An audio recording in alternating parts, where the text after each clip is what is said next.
مجھے سوال آپ سے یہ کرنا ہے کہ آپ جیسے جانتے ہیں سب کہ ہمارے جو معاشرے میں جو فتنہ ہے، ہمارے جو بچے ہیں، شاید جس وقت ہم نے ان کو اسکولوں میں ڈالا یا جو سوشل میڈیا کا پریشر ہے ایوری تھنگ، تو آپ آج کل کی یوتھ کے لیے کیا ایڈوائس دے سکتے ہیں ہم پیرنٹس کو؟ دیکھیں ہماری جنت کیا جنت ہوگی جہاں ہمارے بچے نہ ہوں. بہت مشکل ہے کیونکہ آپ دیکھ رہے ہیں ہر طرف سے media is playing such an important and such a difficult role کہ ہم پیرنٹس کے لیے اس چیز کو سنبھالنا بہت مشکل ہو گیا ہے. اینڈ آل آف دیٹ، اور میں ایک واٹس ایپ پہ میسج مجھے ملا کہ what will happen to my children when I die, but سوچنے والی بات یہ ہے کہ what will happen to my children when they die. So اگر آپ کوئی ایڈوائس دے سکتی ہیں اس سلسلے میں تو بہت موزوں رہے گی. انہوں نے دکھتی رگ پہ ہاتھ رکھ دیا ہے اور بہت ہی اہم سوال ہے یہ. حقیقت یہ ہے کہ یہ ہر گھر کا مسئلہ ہے، ریلیجس فیملی ہے یا ریلیجس نہیں ہے، یہ مسئلہ ہر جگہ ہے، پڑھے لکھے ہیں یا ان پڑھ ہیں. آئندہ جنریشنز بہت بڑے فتنے میں ہیں، فتنہ ہر ہاتھ میں ہے اور وہ بڑھتا ہی چلا جا رہا ہے اور پوری دنیا ان کے سامنے ایکسپوز ہو چکی ہے. یعنی آپ کس کس چیز سے ان کو بچا سکتے ہیں، کس کس چیز سے روک سکتے ہیں؟ صرف ایک ہی حل ہے اور وہ روک اندر ہو، اور وہی تقویٰ والی بات ہے کہ جب تک ان کے اندر خود اللہ کا ڈر نہیں آتا، آخرت کی فکر نہیں آتی، اس وقت تک کوئی باہر کی چیز اب ڈھکی چھپی رہ نہیں گئی. آپ سو رہے ہیں، آپ کو نہیں پتا آپ کے بچے اپنی رضائی کے اندر کیا دیکھ رہے ہیں، کیا کر رہے ہیں، کیا سن رہے ہیں، کہ کانوں کے اندر کچھ لگا ہوا ہے، کچھ دیکھ رہے ہیں.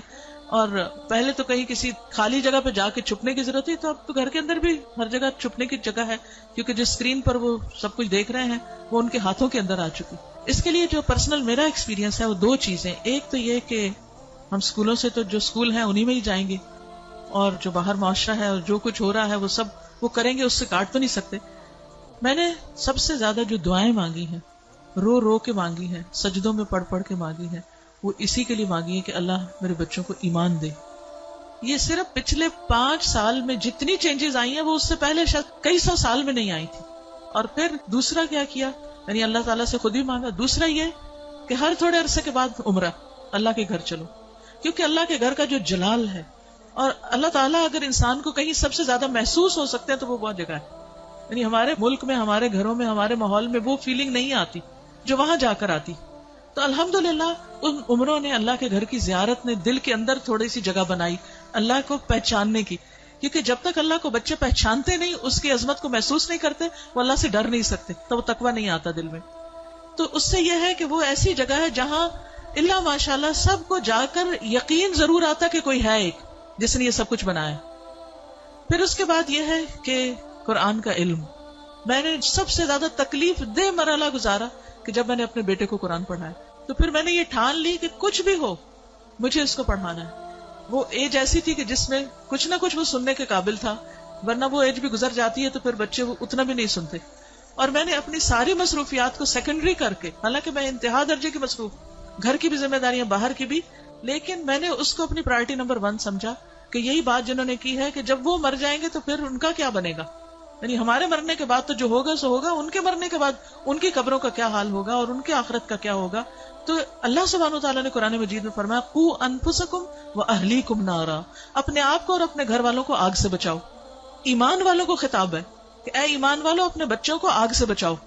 تو پھر میں نے اس کے ٹائم کے مطابق جب اس کا موڈ بنے، لیکن روز کی شرط رکھی تھی کہ ہر روز پڑھیں گے تھوڑا تھوڑا، 2 آیتیں 4 آیتیں، 1 رکوع 2 رکوع 1 رب، اور اس طرح کر کر کے میں نے پورا قرآن اس کے ساتھ پڑھا کہ مجھ سے نہیں ڈرے، اللہ سے ڈرے. میری خاطر نماز نہیں پڑھے، اللہ کی خاطر پڑھے.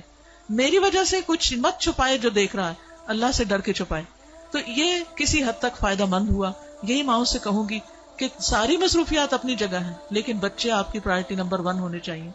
ان کے لیے کھپ جائیں، دعائیں مانگ مانگ کے بھی، اور اس کے ساتھ ساتھ ایک دفعہ کم از کم قرآن سے ضرور گزر جائیں.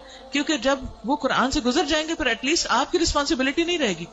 اللہ ان کی سب خیر کرے، لیکن اگر خدا نہ خواستہ ان کے اندر کوئی بگاڑ آتا تو آپ کی پکڑ نہیں ہوگی. لیکن اگر آپ نے کوشش نہیں کی، محنت نہیں کی، تو آپ کی بھی ساتھ پکڑ ہے. صرف آپ کی نمازیں پھر کام نہیں آئیں گی. تو اس لیے ہم میں سے ہر ماں کو سنجیدہ ہونے کی ضرورت ہے. چاہے رونا پڑے، منتیں کرنی پڑے، بھوک کاٹنی پڑے، کچھ کرنا پڑے، لیکن پکڑ کے بیٹھے، خود بیٹھے. یہ مولویوں پہ نہ چھوڑیں کہ کوئی اور آ کے لیکچر دے گا تو وہ سن لیں گے، اس کو بتا دیں گے، ابا کو بتا دیا، چچا کو بتا دیا، اس کو ماموں کو بتا دیا. ٹھیک ہے وہ بھی کچھ ہیلپ کرتے ہیں، لیکن سب سے زیادہ آپ کو خود کرنا ہوگا، اور اس کے لیے آپ کو خود پڑھنا ہوگا، اس کے لیے آپ کو خود سیکھنا ہوگا. خود سیکھنا شروع کریں اور اپنے بچے کے ساتھ بیٹھ کر خود. پھر یہ کہ بعض اوقات بچے ہم سے سننا نہیں چاہتے، آپ ان سے کہ آپ ہمیں پڑھ کے سنائیں. بس اس بات کا اگر یقین ہے ان کو کہ یہ قرآن اللہ کی کتاب ہے، تو پھر ان کے اندر یہ ڈالنے کی ضرورت ہے کہ اللہ تعالیٰ نے کیا فرمایا ہے، وہ آپ کو بھی پتا ہونا چاہیے اور وہ ان کو بھی پتا ہونا چاہیے. اللہ تعالیٰ ہماری مدد فرمائے.